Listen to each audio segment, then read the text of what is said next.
குறவர் குடிசை நுழைந்தாண்டி அந்த கோமாட்டி எச்சில் விழுந்தாண்டி துறவர் வணங்கும் புகழாண்டி அவன் தோற்றத்தை பாடி அடியுங்கடி.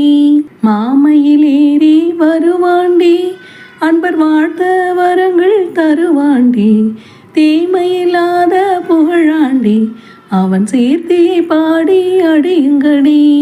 பன்னிரு தோள்கள் உடையாண்டி கொடும் பாவிகள் தம்மை அடையாண்டி எண்ணிரு கண்கள் அணையாண்டி அவன் ஏற்றத்தை பாடி அடியுங்கடி. வேங்கை மரமகி நின்றாண்டி அந்த வேடர் தமையெல்லாம் வென்றாண்டி தீங்குசை சூரனை கொன்றாண்டி அந்த தீரனை பாடி அடியுங்கடி.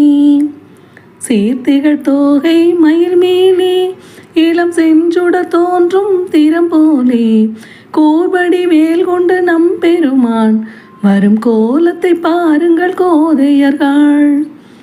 6 முகங்களில் புன் சிரிப்பும் 2 புயந்திகள் அற்புதமும் வீறு பரஞ்சுடர் வண்ணமும் ஓர் திருமேனியும் பாருங்கள் வெல்வளைகள்.